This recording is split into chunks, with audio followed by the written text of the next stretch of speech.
What's going on, guys? It is a Tuesday night. I'm meteorologist Jonathan Kegges. Welcome to News 6 Weather live at 9:30. Welcome back. A lot of weather to talk about, of course. Historic day for the bad going on in Jamaica with one of the strongest hurricanes on record to make landfall in the Atlantic Basin. So we're going to break that down in depth. Of course, we're coming at you live tonight, News 6 Plus, and on the News 6 YouTube page. So thank you so much for being here. Again, we're here every night, Monday through Friday, on News 6 Plus and on the News 6 YouTube page. Again, we're going to break down everything that there is to break down when it comes to Hurricane Melissa, of course, making landfall in Jamaica earlier today as a powerful 185 mile per hour Category 5 hurricane, one of the strongest to do so. We're going to look at some of the stats coming up. For the second time in this storm's life, the hurricane hunters had to bail, and there was so much turbulence that plane took that it had to go back to its home base in Mississippi rather than return to Curacao. It did return to Curacao, but it was taken out of commission because the turbulence was so extreme. More extreme than normal for hurricane standards. We're not talking about like turbulence on a commercial airliner. Of course, they are susceptible to that. They deal with turbulence all the time. But this was extreme turbulence that the Air Force experienced. So therefore, that plane out of commission. We're going to take a look at that mission coming up in a couple of minutes, and you'll see where they had the trouble within Major Hurricane Melissa's eye. Then we're going to talk about the cooler weather. You can feel it a little bit out there now. It's a little breezy. There's still a touch of humidity in the air. Wait till we get to Thursday morning, really Wednesday night into Thursday morning. That is when the monumental change, the season-changing cold front comes down the pipeline as we move into Wednesday night and into Thursday morning. So post where you're tuning in from tonight. If you have any questions along the way, post those as well. I will do my best to get to them through the course of the show as always. Melissa, hope you're doing well. Yvette, hope you're doing well. Jody, Elizabeth, how you doing tonight? Travel, what's going on, my friend? Mimi Love, good luck. Good to see you. And Kevin, hope you're doing well this evening. Okay, so here are the statistics. Also, by the way, live look coming from our friends at WeatherStem in Kissimmee and in Miami tonight. Love that shot always in Kissimmee. I love that park. It's a really cool shot there. So New Hope, Jamaica is the official landfall spot, or near New Hope, Jamaica, with maximum sustained winds of 185 miles per hour. The pressure at landfall was 882 miles per hour, or 800. That would be insane. 882 millibars. So the lower the pressure, the higher the storm, the more intense the storm. And then you have the wind speed there. So there are a couple ways to measure things, and we'll get into that a little bit coming up in a second. But what this does in terms for wind speed, this ties Dorian in 2019 in the Bahamas and the Labor Day hurricane of 1935 for strongest Atlantic hurricane on record with maximum sustained winds at landfall at 185 miles an hour. Coincidentally or non-coincidentally, the pressure of the Labor Day hurricane at landfall was also 882 millibars. So that's going to tie for the most intense and the strongest in terms of pressure and wind speed. So just an awful situation for our friends in Jamaica. When you're looking at pressure, we call that intensity. So that's when you're talking about measuring storms by intensity, it's the pressure, not the wind speed. So in terms of the lowest pressure, it is now tied for third all-time, landfall or not, in the Atlantic Basin, beating Milton of last year, which got in tying to the top 5 with Rita back in 2005. So there's the deal right there. 895 millibars gets you into the top 5.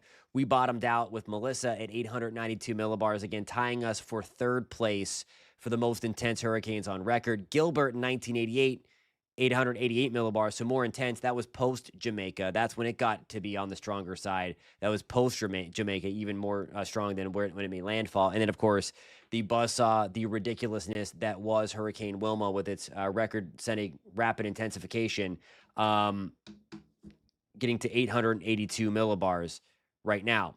Before we get into some of the hurricane hunter stuff, I want to show you what's going on with the storm right now. It is still a major hurricane at this hour. Category 3 storm, and it's trying to get its eye back. So you see it loses it a little bit over southwest, um, over the western side of the island after it made landfall, but it's trying to get its eye back, and you see the lightning back in the storm as well. So it's trying to intensify again. It's moving north-northeast at 8 miles an hour. It's not going to have a ton of room. There is the Cuban coastline, but the fact that it's, kind of fended off land a little bit and still at a major hurricane status is pretty remarkable that it's doing this well and it's that quickly already reforming its eye. So this should be making landfall within the next several hours on Cuba. And after that, it'll go towards the Turks and Caicos and then potentially towards Bermuda. So there is how it looks on a wide scale. Those thunderstorms are still intense. So the northern side of Jamaica, while the eye wall is off the island, it's still getting beat up pretty good. We talked about that it would take probably until midnight tonight for things to really start to settle down on a widespread scale across the island of Jamaica. So there it is. Landfall coming in a few hours by morning in Cuba, likely as a major Category 3 storm. Hopefully, it does not get its act together even further.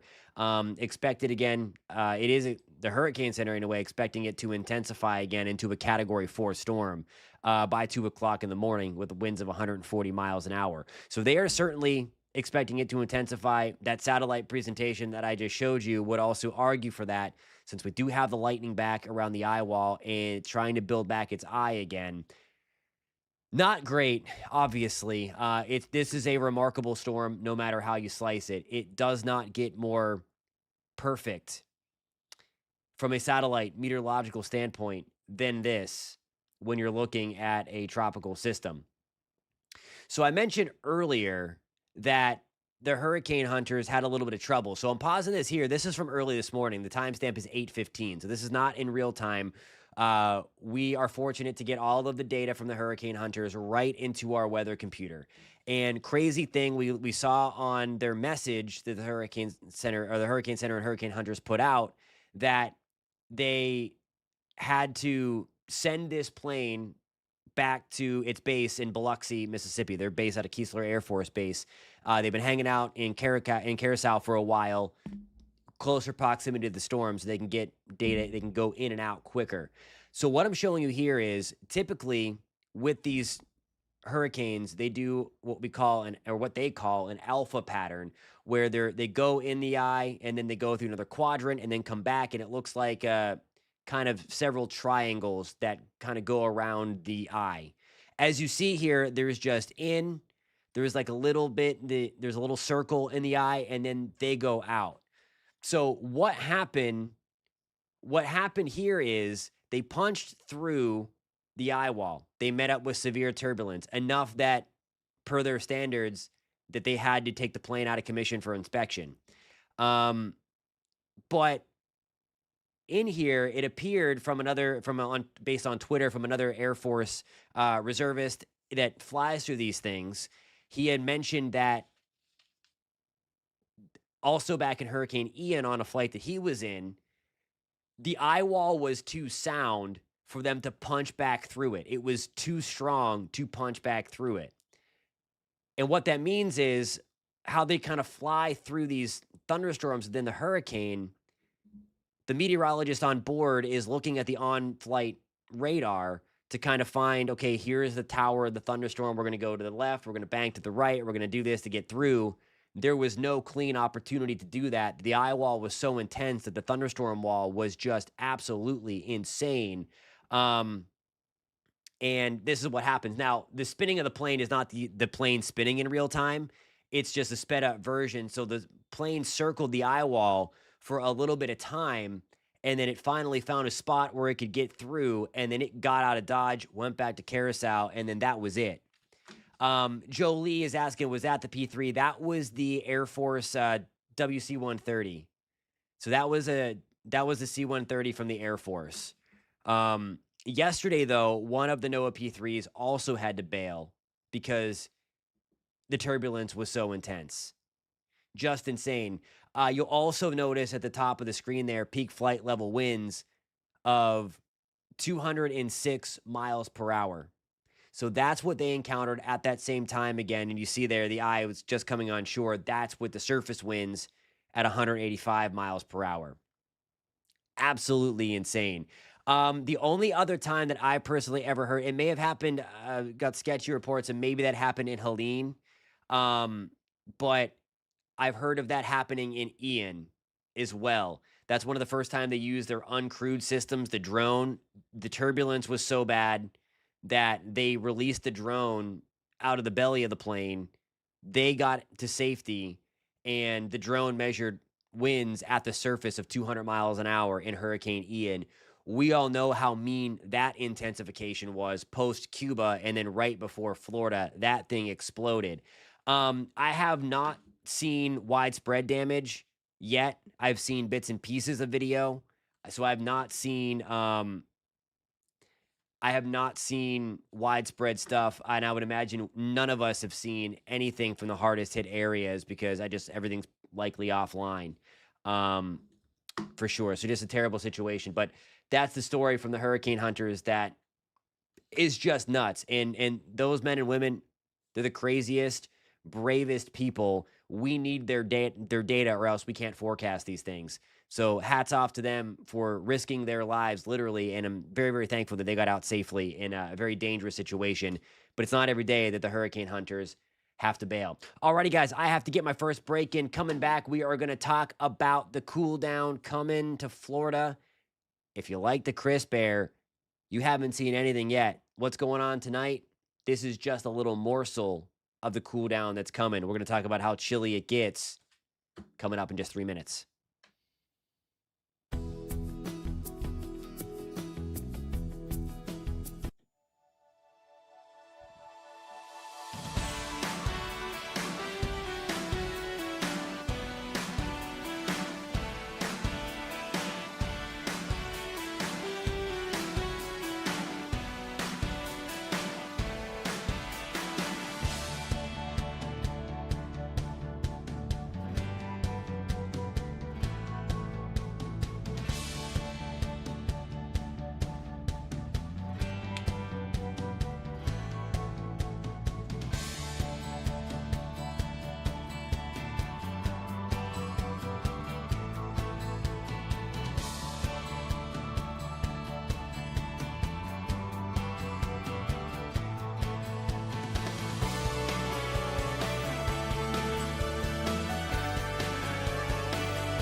Alrighty, guys, welcome back. We have broken down everything that there is to break down when it comes to what just happened today in terms of the hurricane landfall in Jamaica. Again, we're thinking of our friends in Jamaica, and then up next is Cuba, unfortunately, and then the Turks and Caicos, and then potentially Bermuda. So this thing is not done. There is several days left to go when it comes to this hurricane. Just absolutely incredible. What again, there's no other words for it. Okay, I want to show you this. This is the water vapor imagery. There had been a lot made all week, and I tried my best to um show my work when talking about the misinformation coming about Melissa was coming to Florida. All the regulars that are on the show know that I showed that dip in the jet stream. Well, I want to show you kind of the forecast coming into fruition from 10 days ago, that it was locked in that no matter where this was going in the Central or Western Caribbean, that the Gulf was closed and that Florida was not in play. And this is the reason why. So everybody see that brown color there? That is a dip in the jet stream. That is the trough. That's the dry air associated with it in the mid levels of the atmosphere. So that is what kind of snatched Melissa up and then is driving it to the north and sending it to the northeast. So this is the reason why I think here's my personal and professional opinion. Those other channels, these YouTubers now that have kind of exploded everywhere, they want your money. Literally, those clicks give them a lot of money. And that's one of the reasons why. Two is maybe negligence.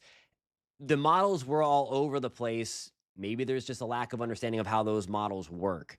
And that's why we have a show like this, because I saw it literally leading up to 2 days before landfall that people still said that this was coming to Florida, which was mind blowing to me. But large scale forces, no matter how powerful a hurricane is, the synoptic scale will always bully the hurricane.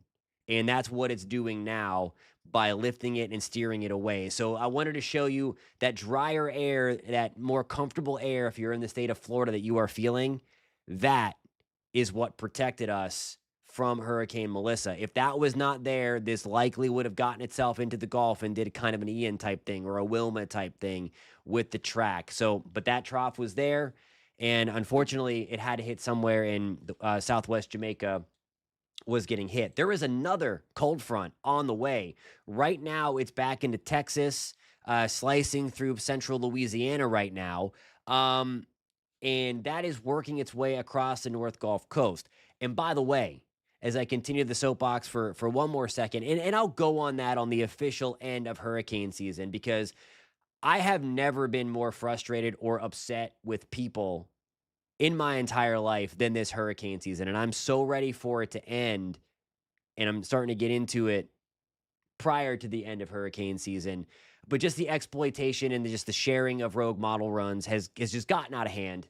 And you're never going to get that here at News 6. If you follow the Tropics Watch newsletter that I send every Monday, I made the promise that you're never going to get that. I don't care how many clicks something gets. I want to earn everybody's trust. And I know trust is not earned easily. And it's my hope that a little bit was gained anyway if you followed me or News 6 this hurricane season, because even some stations in Central Florida, I won't call them out by name, drawing their own global models that made it seem like the track was coming to Florida. It's just out of control. And you're never going to get that here. I will take the hit on clicks to earn your trust every single day. And you have my word on that. But anyway, I'm going to go on that soapbox even further on November 30th, on the last day of hurricane season. Okay, Andy, I did see the Climate Prediction Center outlook today. I'm not going to get into that in this show, but we'll get into it a little bit tomorrow. But anyway,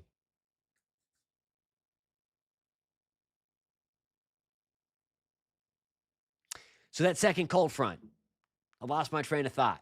That's coming through. That's going to arrive tomorrow afternoon in the Panhandle and then tomorrow night for Central Florida. So look at this. These are the high temperatures. We're fast forwarding to Thursday now. So we're skipping tomorrow. We're going right into Thursday. Look at this. This is it. This is the front that takes us into the dry season. It's crazy. Okay. 60s in Tallahassee, 65 in Pensacola, 72 in Orlando.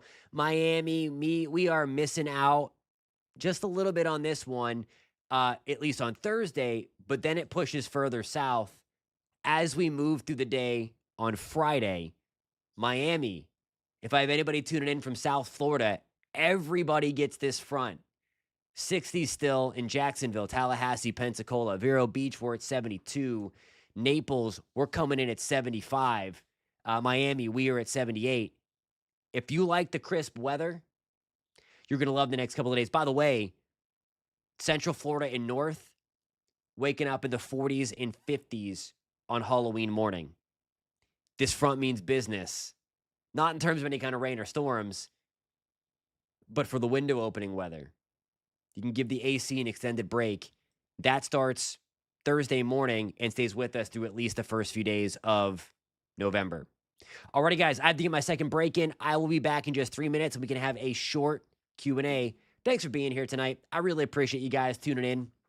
I'll catch you guys in just 3 minutes.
Alrighty, guys, welcome back to News 6 Weather Live at 9:30. Just a couple minutes left. Any questions, post them in the chat. Thank you guys for hanging out with me tonight on a Tuesday night. Coming up tomorrow, we will discuss the long range. I'm going to be honest, I've not looked long range. There's been a small signal in the mix. for more kind of Caribbean shenanigans. The Climate Prediction Center did highlight something for the potential for something small to get going in the Caribbean again coming up in the next couple of weeks. So we'll get into that a little bit more tomorrow. I'm going to dissect that more. I've been a little busy with making sure everything was on track and really dialed in on the Melissa track. Again, there's nothing really concrete out there, so we're going to get in to that coming up. There will be stuff. Elizabeth's asking if there'll be anything left in Jamaica. There will be. They'll be all right. The western side got hit very, very hard. The eastern side, because the strongest winds were right tightly packed, should have fared much better, although there was 20, 30, 40 inches of rain still through Kingston. But you see here on the loop, whoops, didn't mean to turn the music back on. You see on this loop that the red area, I have to wait again, the red area is very tightly packed around the center. That's the hurricane force winds. If there's any positive, and I use positive lightly, I am just grasping at straws here. If there's any kind of positive, it was that since it didn't go through an eye wall replacement cycle, it was extremely intense, but the big winds didn't expand further. And most of the island dealt with hurricane force gusts, tropical storm force sustained winds. In a smaller area, kind of went through the real ugly stuff. So we wait to see the hardest hit areas, because I am sure it's going to be a mess. It's going to take a very long time for Jamaica to get back, but I'm sure they're going to do it. And maybe Love Good Luck says we need to help as we're able, for sure. Alrighty, guys, that does it for the show tonight. I have to get ready for News 6 at 10. We're going to talk much more about the flooding in Lake County and Brevard County coming up tonight at 10. And I'll have the latest on Melissa, that I just caught a glimpse of the satellite again, and it unfortunately looks like it's looking very impressive as it makes a run for Cuba. We're going to take a look at that coming up at News 6 at 10. If you're watching on News 6 Plus, don't go anywhere. Keep it parked right there. We'll be back up in a couple of minutes. If you're on the News 6 YouTube page, same channel, different thumbnail. It's News 6 at 10. I'll catch you guys over there in a couple of minutes. If not, which I hope you do, we're going to be back here tomorrow night, 9:30. We're going to talk about that extended tropical outlook that a friend Andy brought up. And we're going to talk more about the chill coming down the pipeline. I will see you guys tomorrow night.